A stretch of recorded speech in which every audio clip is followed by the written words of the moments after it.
Namaskar. Good evening to everybody. It has been a very happy experience. The first episode of our YouTube about cryptocurrency has gone very well.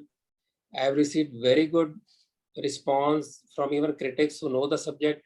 And of course, those who didn't know, they also liked it because they got to know something better. Today's topic is our introduction to Sikh Panth. As we know, Sikh Panth had 10 gurus. We don't know much about the history as general people. I am a Punjabi. I have got relations in my family who are Sikhs. We have our keynote speaker, one of the keynote speakers, Mr. Rajan Khanna, who has got his own relatives, Sikh relatives. And not only that, Rajanji also is a devout Sikh, what we call as Munna Sikh, like Sindhis and Punjabis. And interestingly, many people in earlier days used to ask me, you are saying you're a Punjabi, but you don't have dadi, you don't have pagdi. So that is the kind of ignorance which we are trying to dispel today, and also get into history, how Sikh and Hindu Panth or Hindu Dharma and Sikh Panth actually are very close, and how the history has evolved from a Bhakti Marg of Guru Nanak to a very Kshatriya Marg or fighting spirit of Guru Gobind Singh. It's an interesting journey and very important journey in history. We will talk about that. So before I go further, I introduce the first speaker, Mr. Rajan Khanna. He has deep study on all the Sikh scriptures and all the history. When I give the mic to him, you'll understand. He's a columnist. He's a writer, and he's also an industrialist and a filmmaker. He has made two very good films, one on the heritage of Kashmir, which dispelled any ideas that Kashmir has only Islamic past, and he goes through the entire information about the Hindu past of Kashmir Valley. Second is Unfinished Agenda of POJK, again very important part of history which we don't know the current history. How POJK is very important part of the entire struggle between Pakistan and India, why Pakistan considers unfinished agenda and why we also consider it unfinished agenda. So he's such a knowledgeable person. He'll have a wonderful time. Second speaker, Mr. Ramneet Singh Mann. You know him well. He comes on TV very often. He's just finishing his TV show and he'll be coming here. And he's a BE Civil. He's an MBA. He's a social worker and an entrepreneur and a progressive farmer. And of course, also he comes as a spokesperson for BJP on TV, and also has deep study on Sikhi and Sikh Panth, as we call it. So with this, I'll also begin with it. So I will first of all ask Mr. Rajan Khanna to take the mic, and he will go to the first. As we know, we have 10 gurus in Sikh Panth.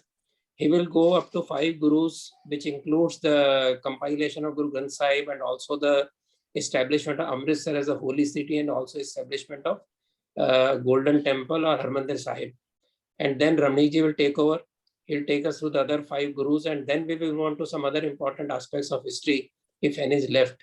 So idea is to give a very basic introductory information about Sikh religion and how we are closely knitted together in the history.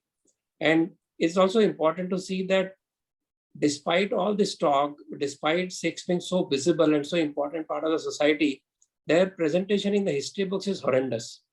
Very badly presented or not presented at all. We know how NCERT books have actually demeaned the gurus. So we will also look why it is so. Of course, we have an idea that the people who set the syllabus and the books had no love lost for religion, no love lost for Sikhs.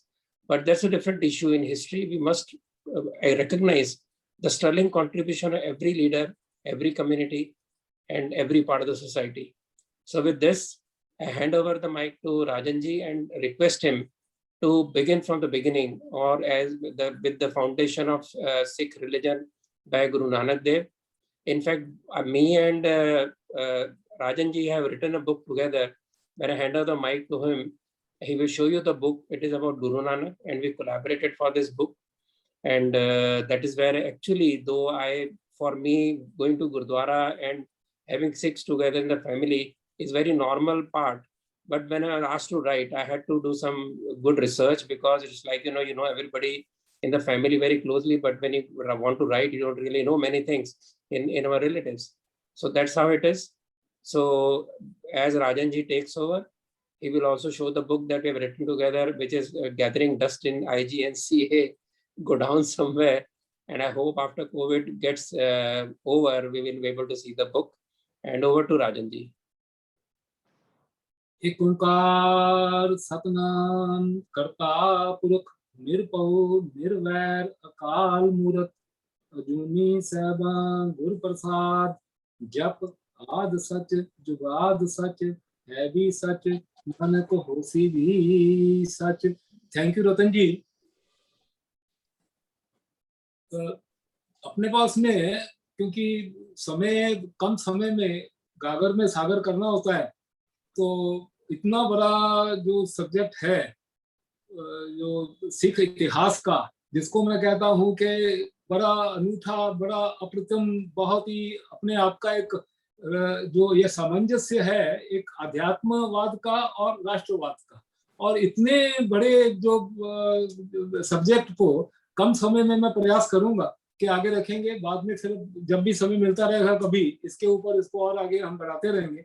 लेकिन जितना तो राजन जी मैं आपको बताऊं कि जिस तरह से मैं विषय पे सोच रहा था, मुझे लगा कि कम से कम 2 एपिसोड तो करेंगे, क्योंकि ये श्रृंखला तो बड़ी लंबी हो सकती है। हम देखेंगे रिस्पांस कैसा था, अगर कहेंगे और जानकारी चाहिए वो भी करेंगे, और भी इसको आगे लेकर जाएंगे। तो आप अभी आज तो हम ऐसा करेंगे, लोगों को इंट्रोडक्शन तो दे दें, जैसे वो कहते हैं ना, ट्रेलर दिखा दें। तो मैं बता रहा हूँ, जैसे मैंने कहा कि बहुत ही एक अनूठा सामंजस्य है आध्यात्मवाद और राष्ट्रवाद का, क्योंकि उस समय की थोड़ी सी पृष्ठभूमि, जब सिख पंथ ऐसे जब गुरु नानक जी का अवतार हुआ तो उन्होंने कोई पंथ शुरू करना ऐसी कोई अवधारणा नहीं थी, और उन्होंने काम ऐसे किए कि जो शिष्य, क्योंकि देखिए संस्कृत का जो शब्द है शिष्य, उसी को पंजाबी में क्ष और श को ख जो है वो उसको प्रोनाउंस किया जाता है। तो जो सिख हैं जो उनकी शिक्षा मानते हैं, तो जो शिक्षा मानने वाले सिख हो गए, सामने गुरु है जिनकी शिक्षा है, और वो शिक्षा क्या है वो अपने आप में एक अनूठा भंडार है, पूरे मानवता के नाम पे एक संदेश है, उसके बारे में चर्चा करेंगे। जिस समय गुरु नानक जी का जन्म हुआ तो एक घटना का मैं समय को पूरा ध्यान में रखते हुए जो है वो बात चर्चा करूंगा। 9 बरस के थे, तो उनके पिता मेहता कालूराम जी, और उन्होंने अपने जो पारिवारिक पंडित हरदयाल जी को बुलाया कि भाई हमारे यहाँ पर परंपरा है हिंदुओं में कि जनेऊ संस्कार किया जाता है। तो जनेऊ संस्कार जो है वो उन्होंने उस समय 9 बरस की आयु में गुरु नानक देव जी ने कहा मैं नहीं करूंगा। अब इसकी जो सही बात है, जो जितनी भी उसके ऊपर चर्चा हुई उस घटना के ऊपर, उसका जो बात सामने निकलती है कि वो as it is he was not against यज्ञोपवीत। उन्होंने कहा कि जो कुछ लोग ये जनेऊ पहन करके आते हैं, लेकिन उनका जो व्यवहार इतना खराब होता है समाज के प्रति कुछ लोगों के साथ में, उस समय वर्ण व्यवस्था जिस प्रकार से प्रदूषित हो चुकी थी, तो उन्होंने कहा यह आप अपने आप को बहुत उच्च श्रेणी का बताते हो कि हमने जनेऊ धारण किया हुआ है, लेकिन आपका व्यवहार खराब है। तो मैं जोर डालता हूं कि आपका व्यवहार अच्छा होना चाहिए, इसलिए केवल अपनी बाहरी रूप दिखा करके आप समाज में इस प्रकार का व्यवहार नहीं कर सकते हो। तो ये बहुत बड़ी उन्होंने संदेश उसमें गुरु नानक देव जी ने दिया। आचरण के ऊपर जोर दिया उन्होंने, विचारों के ऊपर जोर दिया उन्होंने, ना कि बाह्य रूप के ऊपर उन्होंने उसके बारे में कोई विचार किया। गुरुवाणी की कुंजी कहा जाता है भाई गुरदास जी को, मतलब जिनके द्वारा गुरु अर्जन देव जी ने 1604 में पहला संस्करण श्री गुरु ग्रंथ साहब जी का लिखवाया था, वो भाई गुरदास जी हैं। भाई गुरदास जी की स्वयं की भी अपनी एक अलग वारा, उसको कहते हैं पंजाबी में भाई गुरदास जी की वारा। वो वारा जो है उनकी अलग से एक पुस्तक है। भाई गुरदास जी ने जिक्र किया है गुरु नानक देव जी के बारे में कि सतगुरु नानक प्रगट्या मिटी धुंध जग चानन हुआ। अब ये इसमें पंजाबी में धुंध शब्द जो है मतलब धुंध, मतलब उसमें का फॉग थी, ऐसा था वातावरण कि समाज का आत्मविश्वास लगभग समाप्त हो चुका था। धार्मिक दृष्टि से, आध्यात्मिक दृष्टि से, सामाजिक दृष्टि से, राजनीतिक दृष्टि से, हर प्रकार से आत्मविश्वास हम अपना खो बैठे थे। क्योंकि जिनको अध्यात्म का पीछे जाना था वो समाज को छोड़ करके कंदराओं में जाके छुप गए, हिमालय में चले गए। गुरु नानक देव जी ने बाद में विशेष रूप से उनके साथ भी संवाद किया, उन सिद्ध लोगों को भी जाकर के, जिनको सिद्ध कहते थे, समझाया कि समाज का परित्याग करने से समाज जो है वो देश राष्ट्र आगे चल नहीं पाएगा, आपको समाज के भीतर रह करके काम करना है। तो इस प्रकार से हर प्रकार से उन्होंने समाज का आत्मविश्वास जागरण करने का उन्होंने उस समय प्रयास किया गुरु नानक देव जी ने। अब एक बात आती है कि उनकी गुरबाणी में एक शब्द है, कहते चारों वेद हुए सचियार, पढ़े गुने तीन चार विचार। कि उन्होंने कहा कि ये वेद चारों में सच्चाई है, लेकिन आप इनको पढ़ने के बाद में इसके ऊपर आचार करोगे, विचार करोगे, आपका व्यवहार होगा जो सही होगा, तभी सही बात बनती है। केवल अपने आप को वेदी कहलाने से, द्विवेदी, वेदी, चतुर्वेदी, ऐसा त्रिवेदी कहलाने से काम नहीं होगा। समाज में जाकर के वेदों का आपको स्वयं भी आचरण करना पड़ेगा और लोगों तक भी सही बात जो है लेके जानी पड़ेगी। और उन्होंने आध्यात्मिक क्षेत्र में ये काम किया। सामाजिक क्षेत्र में उन्होंने कहा कि आप सही प्रकार से यदि मनुष्य को अपना जीवन यापन करना है तो तीन उन्होंने विचार दिए। वो था किरत करो, नाम जपो, वांडे छपो। कि सबसे पहले तो जो कमाई हमने करनी है वो अपनी किरत से करनी है, अपने कर्म से करनी है, और उसके बाद में नाम जपना है। क्योंकि केवल भौतिकवाद से नहीं कुछ होगा, समाज नहीं चलेगा, मानवता नहीं चलेगी। मन में ये बात कि हाँ, जिसने भी इसको पैदा किया है, जो ईश्वर यहाँ है, उसके अस्तित्व में, उसकी आस्था में विश्वास रखते हुए यदि हम उसका नाम जपते रहेंगे। यहाँ पर गीता का जो हमारा भक्ति योग, ज्ञान योग, कर्म योग, इसका जो त्रिवेणी है उसका संगम उन्होंने यहाँ पर ला करके कर दिया और कहा कि जो आप यदि जैसे वो अपना फल रहित कर्म करना, फल की इच्छा किए निष्काम कर्म करना, उसकी उन्होंने भावना यहाँ पर दे दी कि किरत करनी है, लेकिन उसके बाद में सारा अर्पण जो है वो ईश्वर के नाम पर हमने करना है।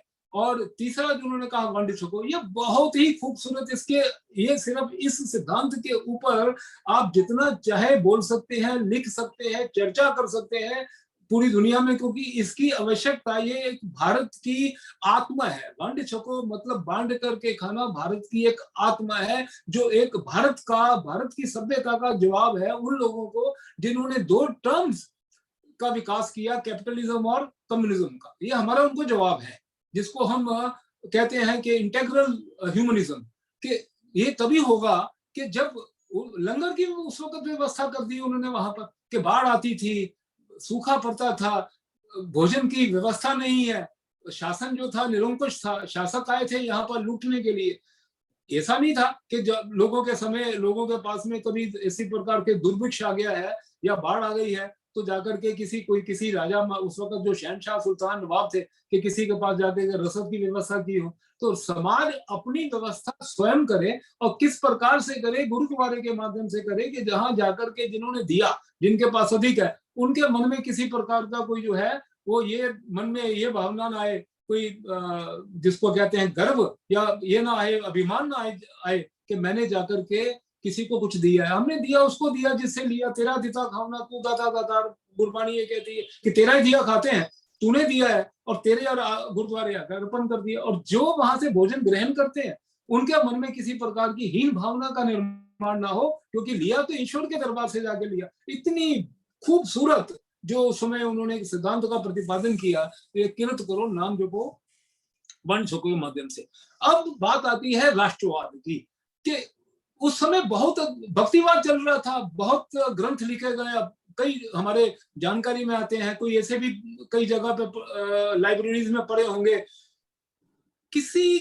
मेरी जहां तक जानकारी है, किसी उस वक्त के भक्ति युग के प्रवर्तक ने राष्ट्रवाद के ऊपर इतनी बड़ी बात नहीं कही जितनी उस समय गुरु नानक देव जी ने कही। इतना उनको पीड़ा हुई जब बाबर यहाँ पर आया। उस समय इब्राहिम लोदी का भारत में शासन था, और इब्राहिम लोदी के साथ में 1528 में पानीपत की पहला युद्ध हुआ, बाबर जीत गया। उसके बाद में उसके वहां पर अत्याचार के जो है पूरे एक कुचक्र शुरू हो गया।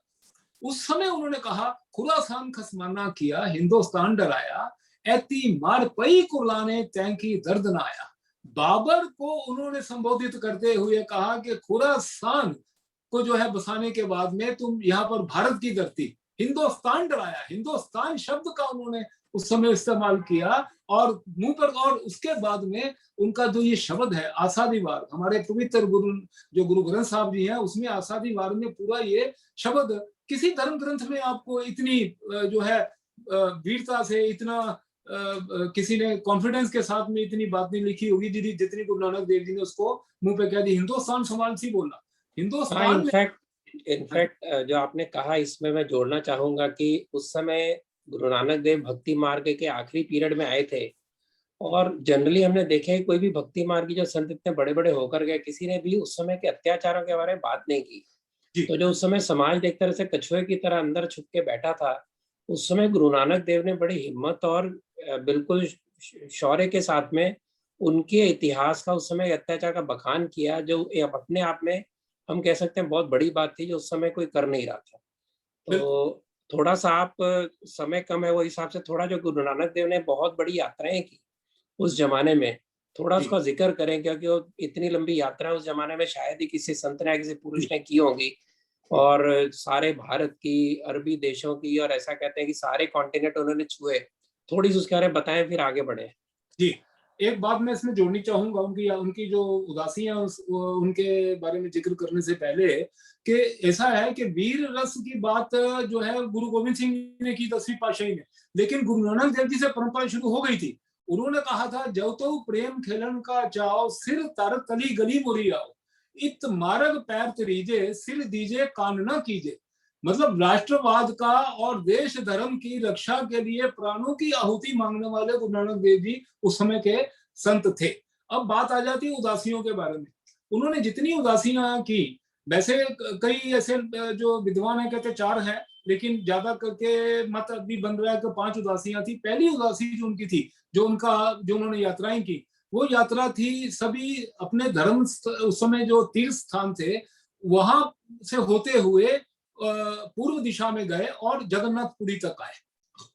दूसरी उदासी जो उनकी थी वो दक्षिण दिशा में थी, वो श्रीलंका तक गए। एक फिर उनकी जो उदासी थी उत्तर दिशा में थी, वो ताशकंद तक होकर आए। चौथी उदासी उन्होंने मक्का मदीना में की, और फिर 5वीं उदासी वो जब करतारपुर साहब में उन्होंने अपना निवास किया, उससे पहले वो पंजाब और सिंध के कुछ जो हिस्से थे जहां पर वो पहले नहीं जा पाए थे, वो वहां गए, और फिर बाद में आकर के वो करतारपुर साहब में बस गए। और करतारपुर साहब में जब वो बसे तो उन्होंने वहां पर एक उदाहरण दिया कि देखो, स्वयं उन्होंने खेती करते थे, और खेती करने के बाद में स्वयं वहां पर वो अपना नाम भी जपते थे गुरुद्वारा साहब में, और उसके बाद में लंगर चलता था जहां पर सबके साथ बांट के खाते थे। मतलब हम कह सकते हैं कि कर्म और भक्ति का एक अनोखा योग गुरु नानक देव ने करके बताया कि ये नहीं क्या समाज छोड़ के भगवान को प्राप्त कर सकते हो, समाज में रह के, समाज के साथ और परिवार के साथ रह के भी आप प्रभु को प्राप्त कर सकते हो, परमात्मा को प्राप्त कर सकते हैं। लेसन बहुत बड़ा गुरु नानक देव ने दिया। तो हम आगे बढ़ेंगे। आप ये उसके ऊपर आप जरा ये पहले चौथे गुरु रामदास जी जिन्होंने स्थापना की अमृतसर की, उसके पहले तो गुरुओं की बात करेंगे, फिर जैसे गुरु ग्रंथ साहब का कंपाइलेशन उसकी बात करेंगे, और गुरु नानक देव के जो जगची साहब है, जो सबसे पहले एक उनकी गुटका निकला जो हर सिख रोज पढ़ता है बिल्कुल सुबह सुबह ब्रह्म मुहूर्त में, थोड़ा उसके बारे में बताएं, और आगे फिर इनको आगे हम यहाँ तक गुरु ग्रंथ साहब के कंपाइलेशन तक चलें, फिर आगे बढ़ते हैं। जी, रमणीक जी आगे हैं तो उनको बाद में हम एंट्री देंगे इसके अंदर। जी, मैं संक्षेप में फास्ट ट्रैक करते हुए दूसरे गुरु श्री गुरु अंगद देव जी पे आता हूँ। गुरु नानक देव जी ने अपने सुपुत्र जो हैं उनको गद्दी ना देते हुए, श्रीचंद जी बहुत ही उनके जो थे गुणी सुपुत्र थे, उनको गुरु गद्दी ना देते हुए भाई लहना जी जो उनके शिष्य थे, और उनको लगा कि जो मैं विचार समाज के आगे रखना चाहता हूँ उसको भाई लहना जी बहुत अच्छी तरह से लेके जाएंगे, जिनको और कहा कि तुम मेरे ही अंग हो, तो इसीलिए उनका नाम अंगद पड़ा। तो गुरु अंगद देव जी की जो बहुत बड़ी एक, क्योंकि जैसे मैंने कहा कि कहीं भी मैं जब इनको पढ़ता हूँ सिख इतिहास को, तो ऐसा लगता नहीं है कि कहीं भी उनके मन से अपने धर्म, अपने देश, अपने विचार, अपने राष्ट्र को छोड़कर के कोई बात आई हो।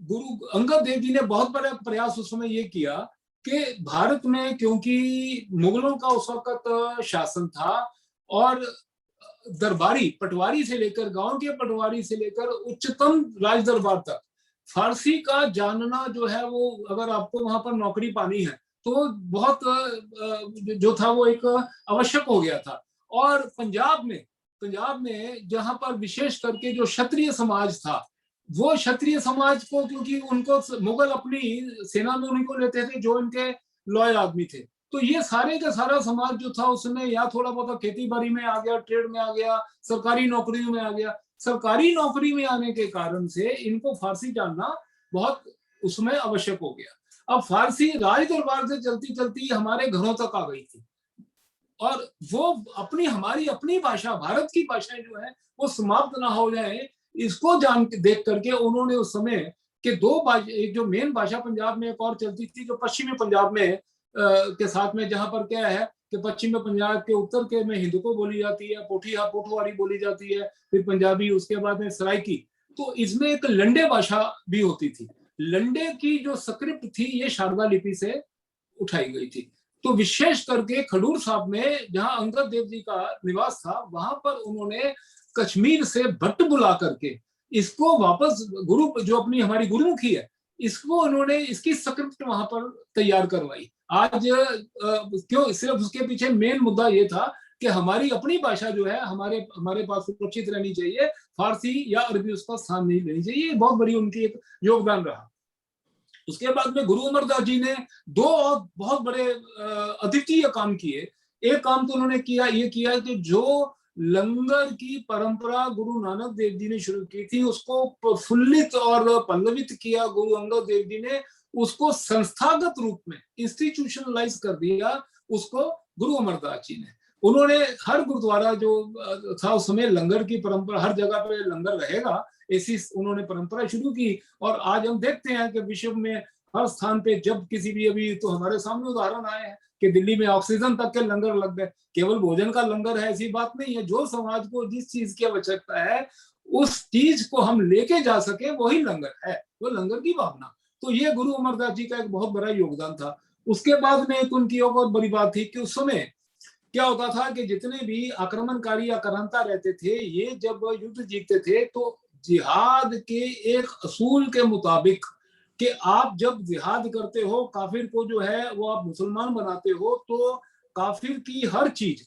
जो आपकी है वो आपका जो है वो गजनवा उसको कहा जाता है, और वो आपके लिए जायज है।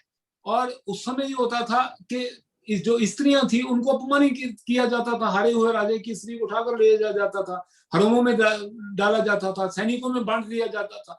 तो उस समय जो सती प्रथा बहुत ज्यादा आगे जा रही थी। तो गुरु अमरदास जी ने उस समय यह बात कही थी, और उससे पहले गुरु नानक देव जी ने कहा था कि सोको मंदा आखिए जिस जमेरा जान, कि जिसने राजा पैदा किए जिस स्त्री में उसको मंदा। और अमरदास जी ने उसको आगे बढ़ाते हुए बहुत बड़ी चोट की सती प्रथा पे, और लगभग उत्तर भारत में जो जहां तक उनकी शिक्षाएं जा सकी थी ये प्रथा लगभग बंद हुई। तो ये गुरु अमरदास जी की बहुत बड़ी एक योगदान था।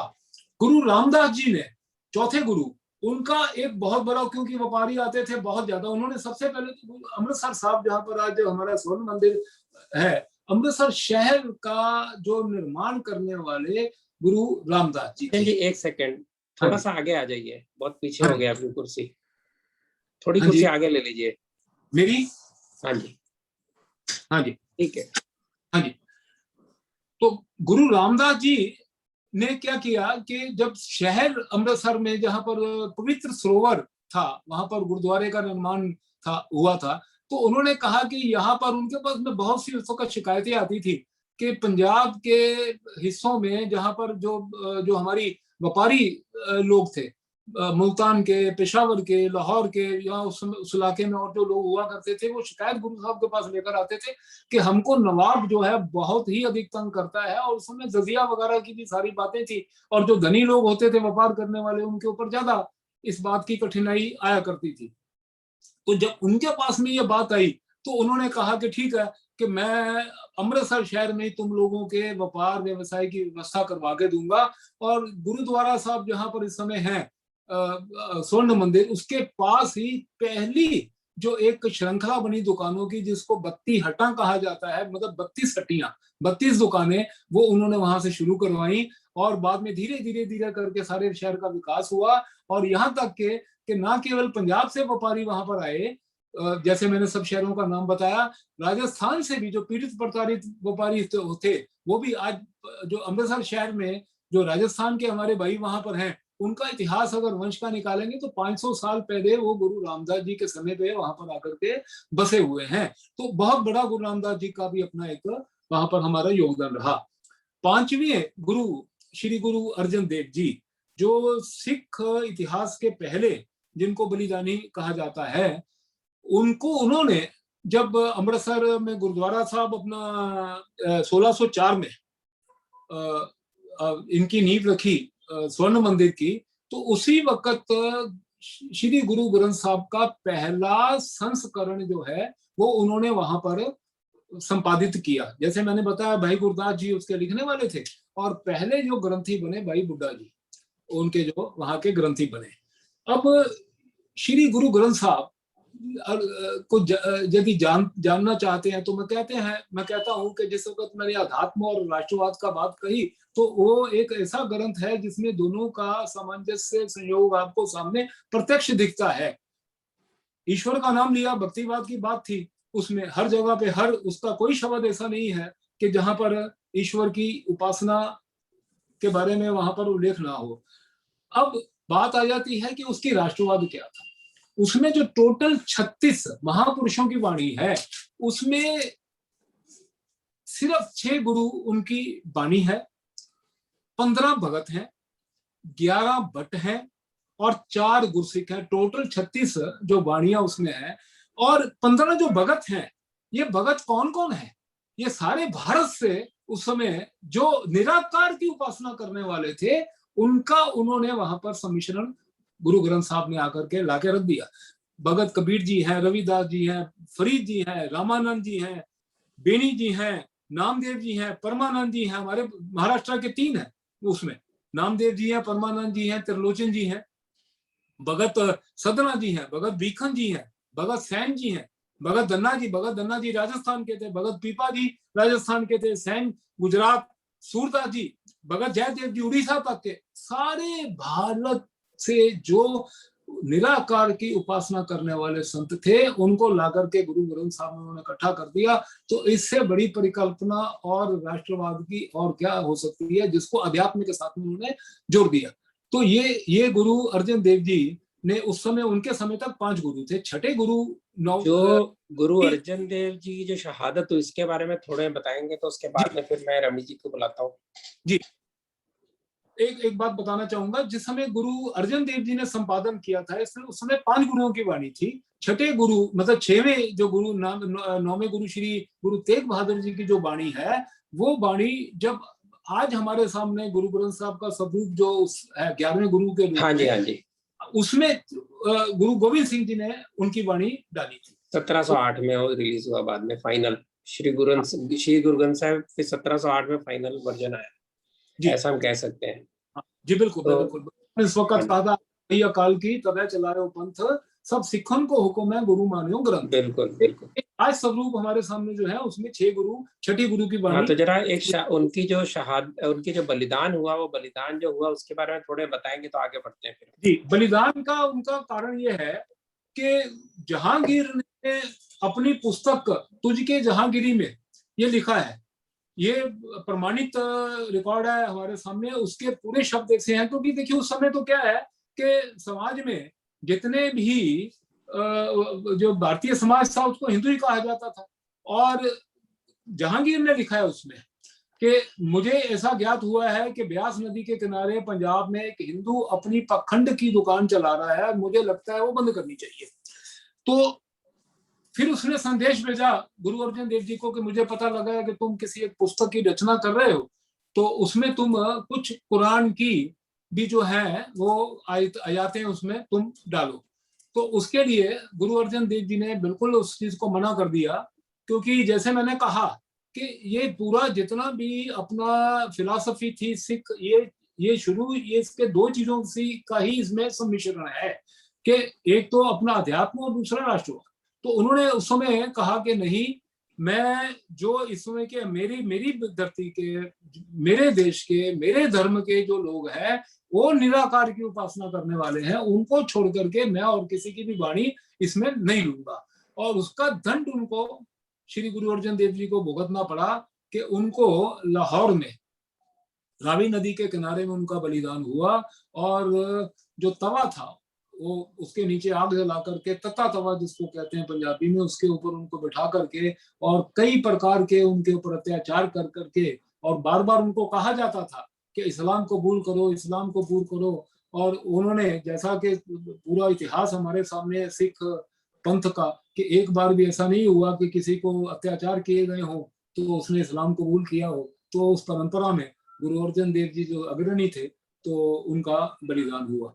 अब विपिन जी आगे तो बढ़े। खाली मैं एक बात स्पष्ट करना चाहूंगा इससे पहले रमणीक जी है कि गुरु ग्रंथ साहिब में जैसा आपने कहा कुरान की कोई आयत नहीं है, उसके अंदर कोई बाइबल का जिक्र नहीं है, उसके अंदर मोहम्मद का जिक्र नहीं है, प्रॉफिट का।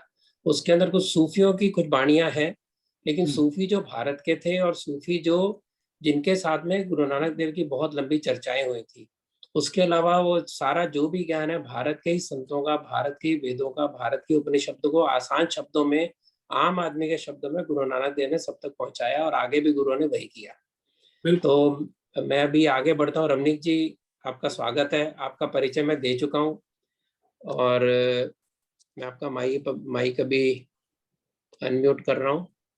तो जैसे आपने देखा कि बहुत कोशिश करने के बाद भी 15-20 मिनट के बजाय आधा घंटा लगा। मुझे लगता है ये एपिसोड थोड़ा लंबा बनेगा, लेकिन मुझे लगता है कि बहुत रुचिकर होगा, क्योंकि ये बातें ज़्यादातर लोग जानते नहीं है। और आधा एपिसोड हिंदी में हुआ, आप इंग्लिश में बात करेंगे तो अच्छा है, क्योंकि मैं चाहता हूँ कि बाहर के जो आजकल नए जमाने के सिख बन रहे हैं, जिनको अपनी परंपरा पता नहीं, वही बात समझे। So I would be happy if you can speak, if you want to speak in English, तो एक मिक्स प्रोग्राम हो जाएगा। तो गुरु अर्जन देव के बलिदान के बाद की जो कथा है, उसके बाद के जो 5 गुरु है, जिसके अंदर बहुत एक जैसे कह सकते हैं बहुत ही क्रांति उसके बाद में हुई समाज के अंदर, सिख पंथ के अंदर। तो उसके बारे में आप गुरु हरगोविंद जी से आगे जरा बताइए इतिहास। सत श्री अकाल, गुड इवनिंग। सत श्री अकाल जी। हाँ जी रतन जी, देखो, as far as Guru Hargobind Sahib Sache Paatshah is concerned, Guru Hargobind Sahib Sache Paatshah is also referred to as Miri Piri de Malik. Miri Piri de Malik, तो can I speak in Punjabi if it's okay, or should I speak in English? How do you want it to happen? See, Hindi and English is preferred because more. But if you want to know, if there is any terminology which is typically Punjabi, you are welcome to introduce that. I explain that. No issues. Okay. Because people should also know when we speak certain Punjabi terms what it means. तो ऐसे कुछ terms होंगे तो बताइए, लेकिन mainly Hindi English ऐसा पड़ेगा कि ऑडियंस हमको बड़ा देना है, तो बड़े लोगों तक विषय पहुंचाना हमको। Correct. So, as far as Guru Hargobind Sahib Sache Paatshah is concerned, he's also referred to as Miri Piri de Malik. So, Miri Piri de Malik से what it implies is, उससे क्या मुराद है कि Miri Piri de Malik, as in he would also be on the spiritual side, but जितने load पे जहाँ जरूरत पड़े, where it is required, where it's mandated, he would also pick up his weapons. And there are several references where Guru Hargobind Sahib Sache Paatshah had gone into war, and ਉਹਨਾਂ ਦੇ ਨਾਲ नौवीं पातशाही was also in war. But ਇਹਦੇ ਚ एक reference जो बड़ा interesting आता है, वो आता है कि जब गुरु हरकृष्ण साहब सच्चे पातशाह at a very young age he becomes the guru, और गुरुगद्दी उन्होंने संभाली, तो he was literally the age of grandson of the नौवीं पातशाही. So नौवीं पातशाही takes over from आठवीं पातशाही, who is literally the age of his grandson. तो उसमें एक reference, एक quote आता है जहाँ पे we discuss के बुजुर्गी बा अक्ल अस्त ना बा साल. This is Sheikh Sadiq. He's a Persian philosopher. तो शेख सदीक ने ये कहा है कि बुजुर्गी बा अक्ल अस्त ना बा साल and तवंगरी बा दिल अस्त ना बा माल. So it literally means के the maturity of mind is not by age but by the development of mind, and जो richness है, जो मीरी रईसी is not by how much money you have, but is by how big a heart you have. तो गुरु साहब sacrifices और जिस तरीके ਨਾਲ 8ਵੀਂ ਪਾਤਸ਼ਾਹੀ ਦਾ the way he served the people, जिस ਵੇਲੇ एक महामारी ਦੀ स्थिति ਸੀ, it's something like what we have today, plague की स्थिति थी, he served people with his own hands and without bothering about his own health. So एक टच ऐसा आया गुरु साहब के जीवन के अंदर, और एक समाज के अंदर ऐसा टच आया कि जहाँ पे ये दिखा कि दी सिख पंथ और उस वेले we were referred to as Nanak Panthis, तो जो इस फेथ में बिलीव करने वाले लोग हैं, the people who had belief in this faith were actually there to serve the society, to serve the people at large, and there was a very strong political message also. क्योंकि उस वक्त के शाह बादशाह ने जब गुरु हरकृष्ण साहब को बुलाया कि you come to my court, तो उस वक्त ही refused plainly. So at a very tender and a very young age उन्होंने एक पॉलिटिकल सिग्नल भी दिया, उन्होंने एक मैसेजिंग भी की कि if you have to meet me, if you want to meet me, आप मेरे पास आइए और मैं आपके पास नहीं आऊंगा. So that is also something which happened. But एक आपने रमणीक जी एक बताया था कि फारसी में एक फरमान जारी हुआ था जी गुरुओं के विरुद्ध और सिखों के विरुद्ध जी, वो भी जरा बताइएगा. हाँ, I'll have to read it out. It says Nanak परस्ता रा हजरा कह बा याबंद बा कत्ल रसानंद. That means wherever you see a Nanak Parast, that is literally the Sikhs that we are today, wherever you see a Nanak Parast, kill him at the spot. So, मतलब there was a prize on the heads of Sikhs. और ये समय था आपका 1700 just one moment, ये 1710 से 1758 का वक्त था गुरु गोविंद सिंह के समय का. हाँ, गुरु गोविंद सिंह के समय का. Yes. हाँ, नेचुरली. तो ये 50 साल का वो वक्फा था जिस वक्त, उसके बाद फिर नहीं, गुरु गोविंद सिंह साहब actually he passed away in 1708. तो ही पास्ड अवे इन 1708. तो गुरु गोविंद सिंह साहब के बाद की बात है ये. तो गुरु गोविंद साहब का जो, चलो I will come to that, जो एक रेफरेंस आया था उस पे मैं I will come to that. But ये there was a prize on every Sikh head. और उस वेले ना देयर वाज अ सेइंग कि पत्ता पत्ता सिंगा दा very, which is brought out by many people in a very extreme political sense today. कि जी पत्ता पत्ता सिंगा दा very, and they refer to many occasions which had happened in the modern India. जो आज के वक्त में ऐसे कई occasions हैं जिसके साथ उसको जोड़ के देखा जाता है या बताया जाता है. But this refers to वो शाही फरमान जो जारी किया गया था, which I will repeat, Nanak परस्ता रा हजरा कह बा याबंद बा कत्ल रसानंद. So ये वहां से आया था, not what had happened in say after 1980. तो ये एक चीज है. चलो आपने पूछा, I am telling you. But इसके बाद जब नौवीं पातशाही की बात आती है, तो नौवीं पातशाही was, because at his young age he had participated in several wars. कई जंगों में उन्होंने at a very young age उनको the name that he got, Tegh Bahadur, Tegh literally means the sword. And Tegh Bahadur is somebody who's a veer, एक वीर जो कृपान से या तलवार का वीर. So Tegh Bahadur, that is how he got his name, because at a very young and a very tender age he had participated in several campaigns, in several wars, and he had been very effective. But when you look at his spiritual journey, उसके बाद you will find that he was deeply into spiritualism.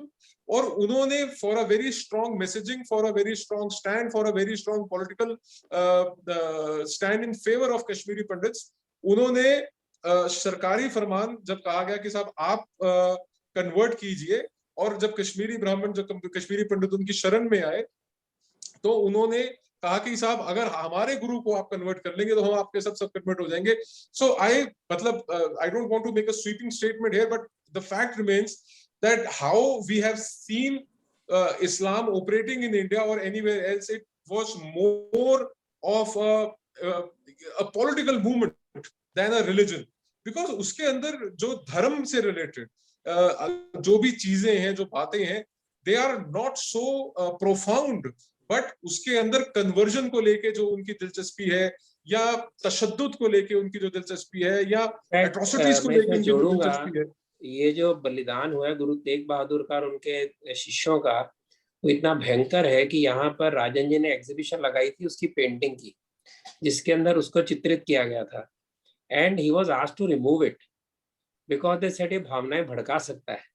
यानी इतना क्रूर तरीके से ये अत्याचार हुए कन्वर्जन के, और कन्वर्जन किस में, तो इस्लाम में, और मगर लोग उनका अपना मानते थे कि हमें बड़ा खुदा से बड़ा उसको हमको रिवॉर्ड मिलेगा। तो ये जो उसकी पेंटिंग दिखाना भी दुर्लभ है, ऐसा पुलिस का जोर था उस सब, ऐसे अत्याचार वहां पर अपने गुरुओं पे और हिंदुओं पे हुए। और पंज प्यारे जो थे सारे हिंदुओं में से ही गए थे। बाद में भी सिखों में जो बड़े हैं सारे, हर घर से एक बड़ा लड़का सिक्खी को जाएगा और युद्ध करेगा मुगलों से और बाहर वाले इन्वेडर से, ये भी उसके पीछे था। तो ये बातें थोड़ा बताएंगे, उजागर करेंगे, लोगों को ध्यान में आएगा। हाँ जी, सो मैं I was referring to the fact that पहली पातशाही से लेके और 10वीं पातशाही तक what we have seen, the signaling, the messaging of the gurus was very clear. चाहे पहली पातशाही का जो राजन जी ने कोट किया कि खुरसान खसमाना किया हिंदुस्तान डराया, there was reference, the reference was the atrocities, वो तशद्दुद, वो जुल्म और वो जो यातनाएं दी गई हैं हमारे हिंदुस्तान के ऊपर, और हिंदुस्तान की परिकल्पना, दी थॉट ऑफ इंडिया, और मतलब मॉडर्न डे इंडिया, यानी कि जो हिंदुस्तान की परिकल्पना है, that is more of a spiritual identity, how we relate with each other, मतलब केरला से लेके और काठमांडू तक, और यहाँ पे आप सिंध से लेके और टू दी अदर साइड आप कामाख्या आसाम तक देखेंगे, तो ये एक परिकल्पना है हिंदुस्तान की। And there is no doubt in my mind that Guru Sahib from Pehli Paatshai to 10वीं Paatshai had very clear ideas of how spiritually connected we are amongst us. So there is a larger acceptance of Guru Sahiban, all 10 of them, and especially 10वीं Paatshai Sahib Kamal Dasam Pita Guru Gobind Singh Ji Maharaj Sache Paatshah in Assam, in Bengal, in Tamil Nadu. आप मतलब जब आप गुरु गोविंद साहब की बात करते हैं, there is a wider acceptability because he was so deeply connected with his spirituality and the messages of Guru. और दसम पिता ने दसम ग्रंथ अलग लिखा, ही डिड नॉट इवन, उनकी बानी उन्होंने अपनी गुरु ग्रंथ साहब में दर्ज नहीं कराई।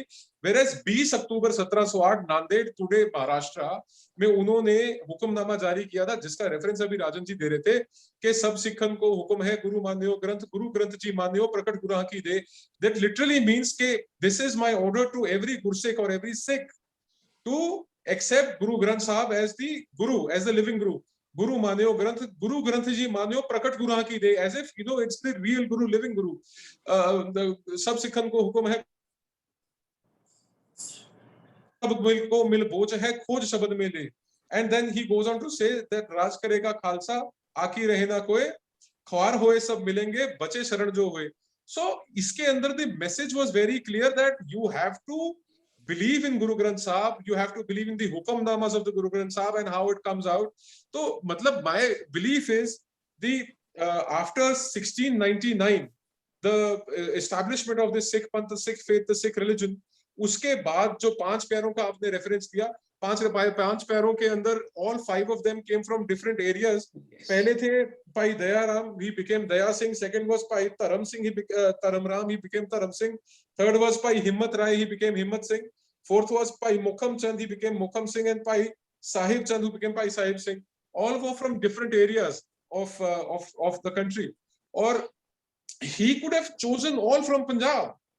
And matlab the sheer level of how he could accumulate people or call on people, कोई उड़ीसा से, पुरी से, जगन्नाथपुरी से आ रहा है, कोई मेरठ से आ रहा है, और कोई महाराष्ट्र से आ रहा है, विदर्भ से आ रहा है, and they are all congregating in Anandapur Sahib. And for what? To listen to the Guru. उस वक्त how there was no WhatsApp, there was no telephone, there was nothing. How did he? There was no emails. So yes. How did he communicate with people?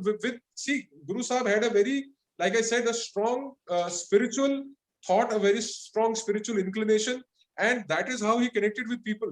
और 1699 में जब लोग इकट्ठे हुए वहां पे, he actually called for heads, and people came forward. All 5 Panch Pyaras came forward to sacrifice themselves, and each time he would come out with a blood dripping sword.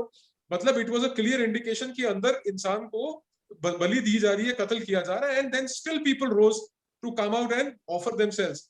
The reason was the atrocities were at such a grand scale, and they believed in Guru Sahib that he is one person who can bring about changes in life, because जो गुरु परंपरा चली आ रही थी 10वीं पातशाही तक हम आगे 9वीं पातशाही की जो कुर्बानी है उसके अंदर I have a very strong displeasure and disbelief of how today current day Sikhs can actually abuse Brahmins and call it Manuvad, Brahmanvad, and कहने की भी तोती वाला ब्राह्मण, चोटी वाला ब्राह्मण. This is ridiculous. If you look at who were the people जिन्होंने शहादत भरी 9वीं पातशाही के साथ, they were Brahmins, all three of them. कितने ऐसे लोगों ने जो शहादतें भरी हैं. See, my point is you can fall to the trap of what people tell you, but the fact of the matter is that हम आपसे और आप हमसे we are united to the roots. हम जड़ों से एक है. कहानी आगे पेड़ की एक दिशा में जाती है या दूसरी दिशा में जाती है, it doesn't matter, but we are connected to the roots. So मैं इसमें हाँ आप पूरा करें, मैं जोड़ना चाहता हूँ. this message is not being given by Ramneek Par or Ratan Sharda or Rajan. This message has been given out by all Guru Sahiban. And when Guru Sahiban have given this message out clearly that we are connected to the roots, and every person who had joined the faith, he had Guru Sahib ne keh diya tha ki we discussing caste is patit, and the greatest disservice that has been committed upon the religion has been discrimination on the basis of castes within Sikhs, or calling out names by racial slurs or abuses to Hindus. कि भी तू गौ मूत्र पीना, तू चोटी वाला, तू तोती वाला. This is not acceptable in Sikhism.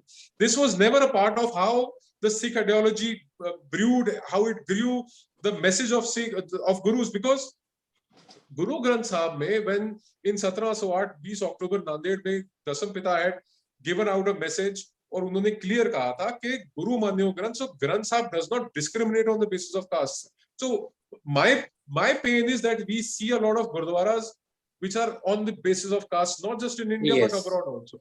So where is the unification? Where is the unification? Where is the consolidation of Sikhs? Where is the consolidation of these? इसमें मैं जोड़ना चाहूंगा एक बात जो कई बार लोगों को मिस होती है कि गुरु ग्रंथ साहब बने, भाई गुरदास ने गुरु ग्रंथ साहब का कंपाइलेशन किया. उन्होंने अपनी वाणियां अपने वार गुरु ग्रंथ साहब में नहीं डाले. एक जो सेल्फ एप्लीकेशन है, अपने आप के अपना आत्म समर्पण कि मैं इसमें नहीं आऊंगा, उन्होंने पहले क्या बात है. गुरु गोविंद सिंह ने, गुरु जी ने, उन्होंने भी अपनी कोई वाणी गुरु ग्रंथ साहब में नहीं डाली. वो तो अल्टीमेट गुरु थे, डाल सकते थे.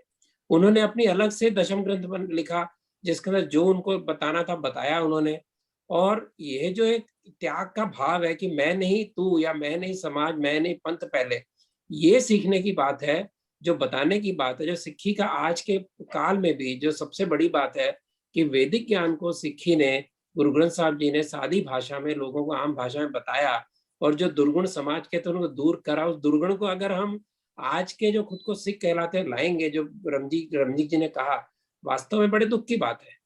और इसका रेलेवेंस ही वास्तव में आज की तारीख में सिक्खी का बहुत बड़ा रेलेवेंस है, समाज को जोड़ने में, समाज को साधारण भाषा में बताने का. उसकी बजाय हम अलग झगड़ों में पड़ते हैं.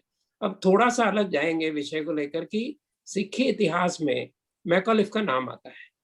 मैं राजन जी के पास पहले जाऊंगा, बाद में आपके पास आऊंगा कि जो सिख इतिहास भाई गुरदास और बाकी संतों ने लिखा, उनकी बजाय आज का जो खुद को कंट्रोलिंग समझते हैं, जो कनाडा में कहीं बैठे हैं, जिन्होंने प्रयत्न करके पाकिस्तान मिलके एक इस प्रकार का वातावरण बनाया कि भाई हमारा इतिहास अलग है. उस इतिहास का मूल जो है मैकॉलिफ नाम के ब्रिटिश अफसर ने जो लिखा था वो इतिहास है. अधिक समय नहीं, लेकिन थोड़ा सा उसको टच करेंगे ताकि लोगों की क्यूरियोसिटी जागे. और इसके साथ ही जब ये राजा रंजीत सिंह ने बनाया दोबारा गोल्डन टेम्पल, तो उसके ऊपर 12 हमले हो चुके थे, जहां तक मेरी जानकारी, कुछ गलत भी होगी, मैं नंबर भूल जाता हूँ.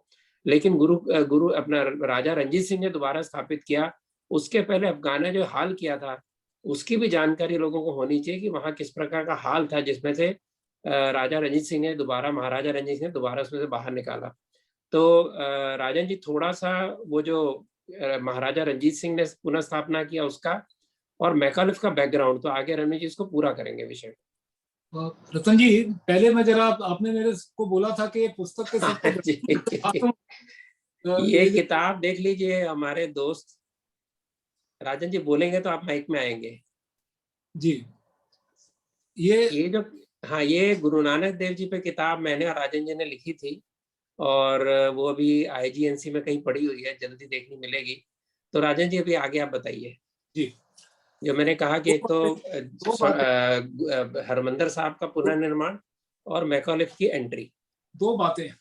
पहले तो हरिमंदिर साहब पे आते हैं। हरिमंदिर साहब हमेशा से मुगलों और जो उस वक्त उनके नवाब थे उनकी नजर में था, क्योंकि उनको पता था कि जो हिंदू रिसर्जेंस है उस समय की, उसका बड़ा मुख्य केंद्र था पूरे उत्तर भारत में, वो हरिमंदिर साहब थे। तो हमेशा निशाने पे रहता था। पहले 1746 में उसके ऊपर बड़ा आक्रमण, दो दो इतिहास में दो गलूगारे आते हैं। गलूगारा मतलब जिसका बहुत बड़ा उस समय नरसंहार हुआ। तो जो एक छोटा गलूगारा है वो 1746 में मुगल सेना ने किया, और उस समय जाकर के हमारा जो जिसको कहते हैं हमारा श्रद्धा स्थल, हमारा मरण स्थल, जिसके साथ हमारी सबकी आत्मा जुड़ी हुई है, वहां पर जाकर के उसको अपमानित किया। मुगलों ने 7,000 की सेना भेजी थी 1746 में, जिसको छोटा गलूगारा कहते हैं। उसके बाद में 1761 में जब पानीपत की तीसरा युद्ध हुआ, तो उसमें से विजेता होकर के अहमद शाह अब्दाली वापस जा रहा था अफगानिस्तान। तो जाते टाइम 1762 में उसने, क्योंकि उस समय क्या हुआ था कि पठानों को जहां जहां उनकी सेना मिलती थी तो सिख जत्थेबंदियां उनके ऊपर आक्रमण करती थी, क्योंकि उस समय वो लोग यहाँ से जाते टाइम पर गजनी के बाजारों में हमारी माँ बहनों की नीलामी करने के लिए यहाँ से स्त्रियों को उठा करके ले जा रहे थे। और हर जगह पर जहां जहां संभव हुआ सिखों ने उनके ऊपर आक्रमण करके माँ बहनों को उनसे छुड़वाया। उस बात का गुस्सा अब्दाली को बहुत था, और उसने 1762 में जब हरिमंदिर साहब पे दोबारा आक्रमण किया, बड़ा, जिसको बड़ा गलूगारा, पंजाबी में बड़ा गलूगारा कहते हैं, उस वक्त भी उसमें कहते हैं कि इतना खून बहा था कि घोड़े का जो खुर है वो उसमें खून में डूबा था। लेकिन जैसा परमात्मा की इच्छा थी, परमात्मा का अपना घर है वो, उसकी वापस से पुनर्निर्माण हुआ। जब रंजीत सिंह का शासन पंजाब में 1804 में आया, तो शासन काल के बाद में उसने वहां पर उसका बहुत सुंदर पुनर्निर्माण किया, और उसको स्वर्ण मंदिर कहा जाता है, क्योंकि उसके ऊपर पूरी जो स्वर्ण की परत जो स्वर्ण मंदिर पर चढ़ाई गई। तो ये उसका संक्षेप में उसका इतिहास है। फिर दूसरी बात जो आपने बिंदु निकाला मैकॉलिफ का, तो देखिए ऐसा है कि भारतीय परंपरा में जितने भी जो जब फिलोसफीज हैं वो सभी, वो उसमें शाश्वत और जो दूसरा परिवर्तनीय है, जो काल, जब कोई चीज काल बाह्य हो जाती है उसको बाहर निकाल दिया जाता है, और ये सारी बातें ये धर्म के अंतर्गत आती हैं। अब जो सेमेटिक हैं वो रिलीजन है, इसीलिए उनको रिलीजन कहा जाता है, और गलती से हमारे यहाँ पर भी रिलीजन का जो ट्रांसलेशन है वो धर्म कर दिया जाता है, जबकि दोनों जो टर्म्स हैं, मतलब this is a completely wrong lexicon. You just can not से कि धर्म इज ट्रांसलेशन ऑफ रिलीजन। तो अब क्या था कि यहाँ पे हमारी परंपरा धर्म की थी। अब अंग्रेजों ने उस समय फिर ये कोशिश करी कि जो सेमेटिस्ट उनकी जो विचार, जिस धर्म को वो बिलोंग करते थे, उस प्रकार की कुछ चीजें जो है, कुछ नियम जो है इसमें डाले जाए। और जब भारत में राज करना है उस समय भी जो पूरी हमारी सीमाएं, वो अफगानिस्तान से लेकर बर्मा तक अपनी सीमाएं थी, इतने विशाल भूभाग पर राज करना है तो 1-8 लाख अंग्रेज सैनिकों से तो संभव नहीं था। तो उस समय क्या हुआ कि पहला जो एंग्लो सिख वार हुई 1842 में, उसमें सिख सेना के बहुत जबरदस्त जौहर देखे। 1846 में सेकंड एंग्लो सिख वार हुई, उसमें भी बहुत पराक्रम दिखाया था सिख सेना ने, लेकिन उसको धोखे से अंग्रेजों ने उनको परास्त किया। स्वयं महाराजा रणजीत सिंह का देहांत हो चुका था, नेतृत्व की उस समय कमी थी, इस कारण से सिख सेना पराजित हुई। लेकिन सिखों का पराक्रम जो था उस समय अंग्रेजों ने देख लिया था। तो अंग्रेजों ने उसी वक्त ये बात ले आए कि यदि इनकी जिनकी यहाँ पर स्थापना ही धर्म रक्षा के लिए हुई है, इनकी अगर हम रेजिमेंट गठित करेंगे, वो तो अपने भारत के दूसरे भाइयों पे तो गोली चलाएगी नहीं कभी। तो जिस समय 1857 का जो है पहला विद्रोह हुआ स्वतंत्रता के लिए, बैरकपुर, बहरामपुर, मेरठ, छावनी में, तो वहां सारे वहां के बंगाली और उत्तर भारत प्रदेश के सैनिक थे। तो वो इस प्रकार के विद्रोह को दबाने के लिए पहले से सिख रेजिमेंट का जो गठन हो चुका था, और सिखों को, मैं यदि संक्षेप में कहना चाहूं कि इस बात का उनके मन में आत्मा से ये बात ना निकले कि मैं देखो कि किसी अपने ही भाई के ऊपर, भारतीय भाई के ऊपर जो है प्रहार कर रहा हूं, ये बात को करने के लिए उन्होंने इस चीज को ठान लिया कि हम किसी कैसे भी करके ये दिखाएंगे कि सिख जो है बृहत्तर हिंदू समाज, भारतीय समाज का जो है अंग नहीं है। और वो एक षड्यंत्र शुरू हुआ। पहले उन्होंने ये काम कनिंघम को दिया, वो इसमें कामयाब नहीं हुआ। फिर उन्होंने एक ट्रम्प करके था, उसको ये काम दिया, वो भी कामयाब नहीं हुआ। फिर तीसरा जो है वो मैकॉलिफ को, और मैकॉलिफ को इतने बड़े एक षड्यंत्र के अंतर्गत ये काम दिया गया था कि बचपन से ही उसने गुरुमुखी सीखनी शुरू कर दी थी मैकॉलिफ ने, ताकि जितने भी उस समय अपने सिख ग्रंथ है उनका अध्ययन कर सके।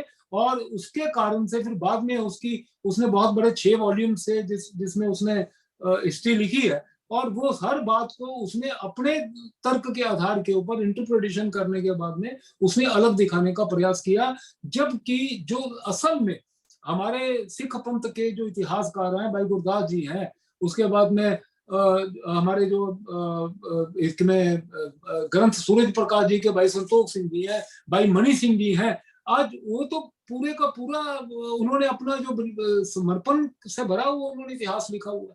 तो थोड़ी अगर मैं इसको बात की चर्चा करूंगा तो यही है कि मैकॉलिफ एक षड्यंत्र का हिस्सा था, और बाद में एक हर जो घटना थी वो एक ऐसे घटती गई कि कुछ अंग्रेजों का उसमें रहा, कुछ हमारे लोगों की भी उस समय बड़ी गलतियां रही, और बाद में जो कुछ राजनीतिक दल ऐसे आए कि जिन्होंने ये इस राष्ट्रवादी परंपरा को इस प्रकार से उन्होंने अपमानित किया।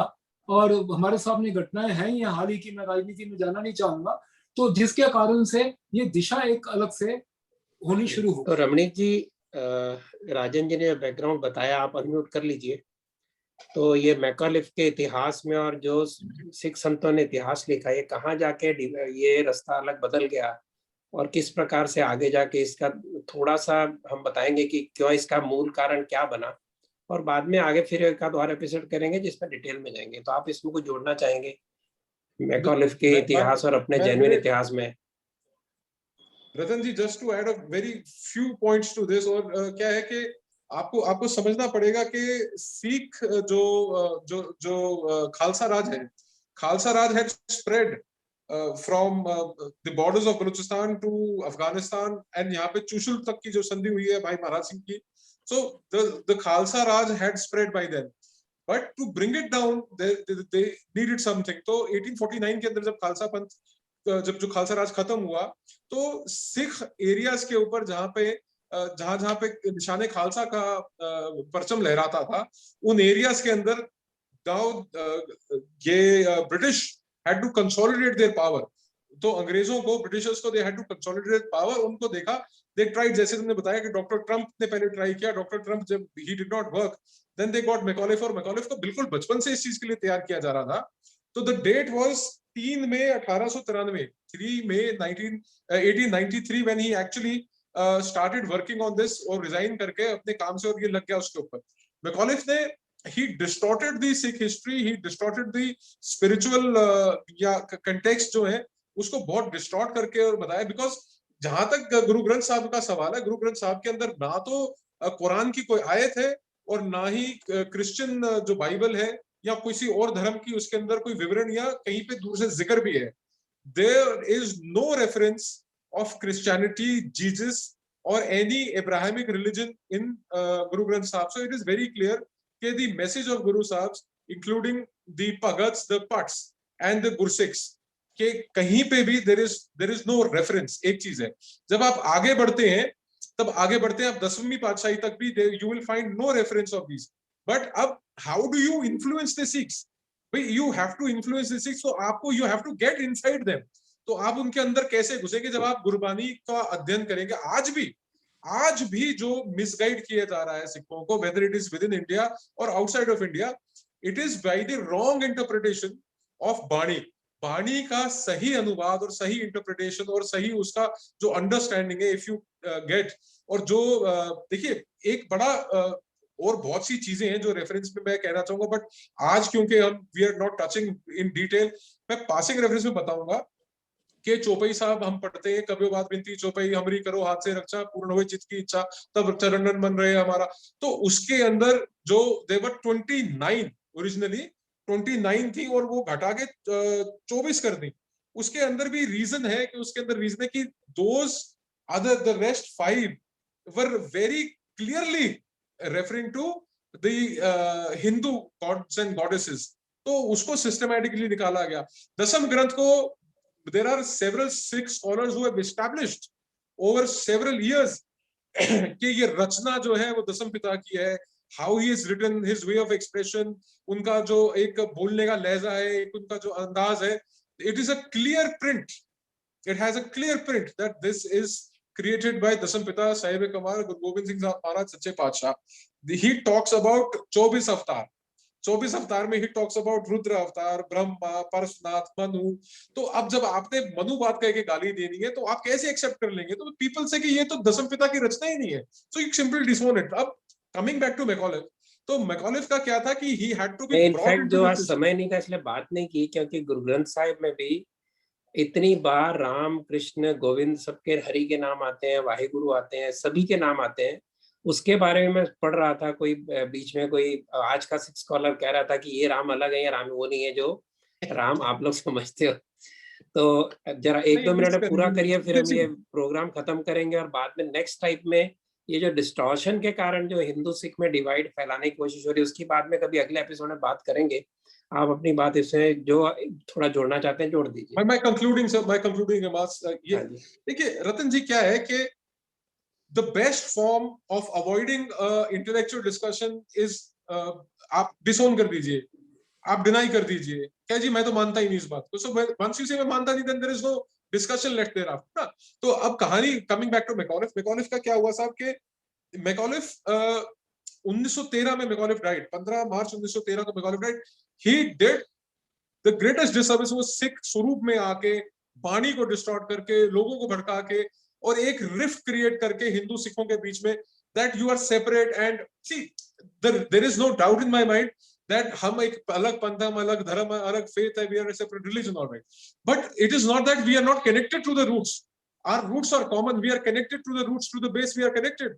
अब ये कोई कह दे कि लेट्स से जो अब्राहमिक रिलीजन है वो सारे एक ही हैं, कि there will be a massive conflict.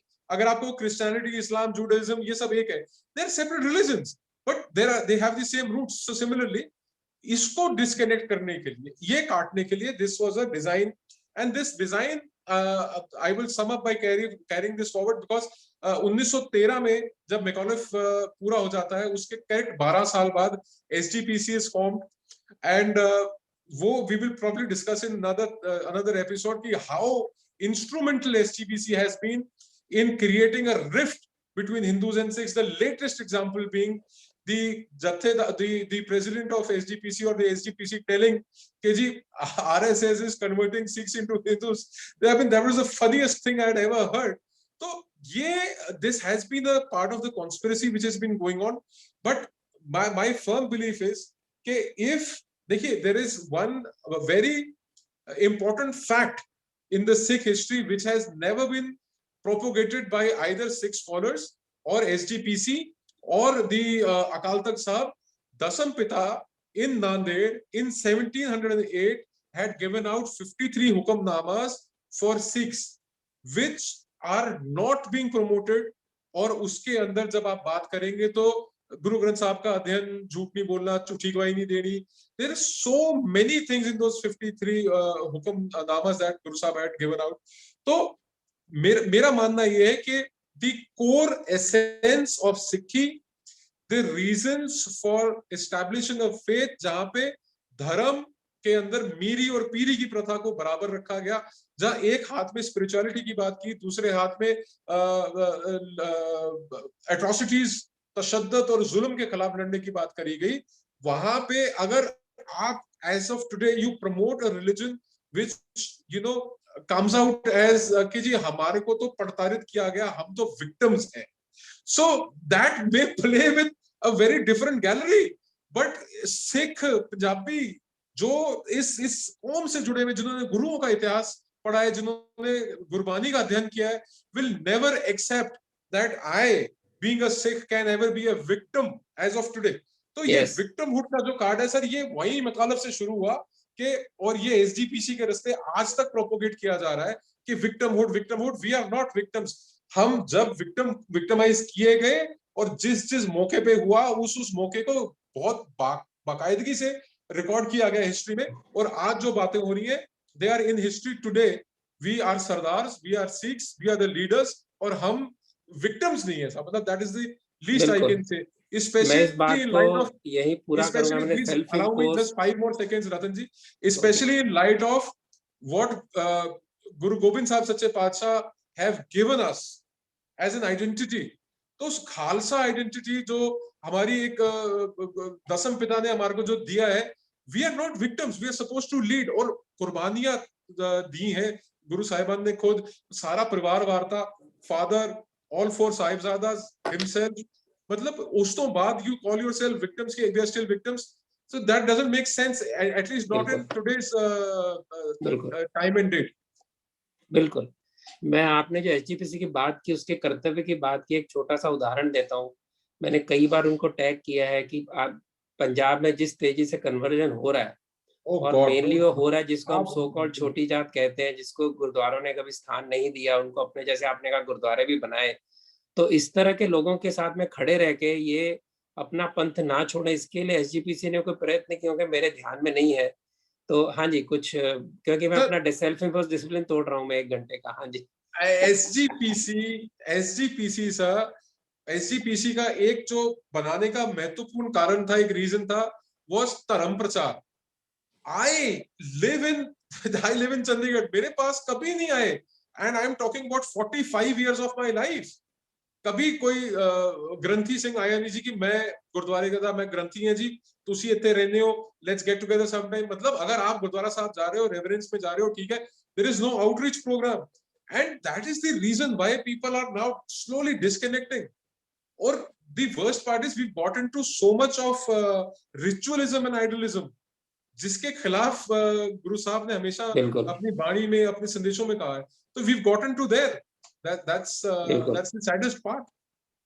With this I'll close this particular episode. आप राजन जी और रमनीक जी ने जितने कम से कम समय में इतनी सारी बातें हमें बताई, और मैंने अपना सेल्फ इम्पोज 45 मिनट का नियम तोड़ा, 1 घंटे से थोड़ा ऊपर गया, लेकिन मुझे लगता है आपको बहुत अच्छा लगेगा, क्योंकि जो कुछ इन दोनों ने बताया वो हमारी जानकारी में अभी तक नहीं है, और किसी के होगा तो रिफ्रेश हुआ होगा, और आगे जाके अगर ये एपिसोड आपको पसंद आया होगा तो निश्चित रूप से इसको आगे बढ़ाएंगे इसको, और इसके पॉलिटिकल एंगल पे भी बात करेंगे, और इसके बाकी भी जो गुरुओं के जो वाणी है उसके बारे में बात करेंगे।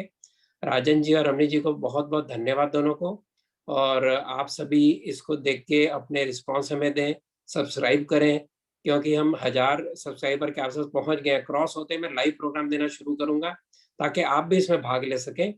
और मेरा जो परसों का एपिसोड है, 1 दिन बाद का, वो एमएसएमई के बारे में, फिस्कल पॉलिसी क्या कर सकती है during the time of Covid, when the industry is down, at that time whether fiscal policies can play a positive role to bring up the MSME segment, small and medium enterprise, who are actually the lifeblood of our economy, with largest share in GDP, with largest share in employment, and also largest share in overall growth.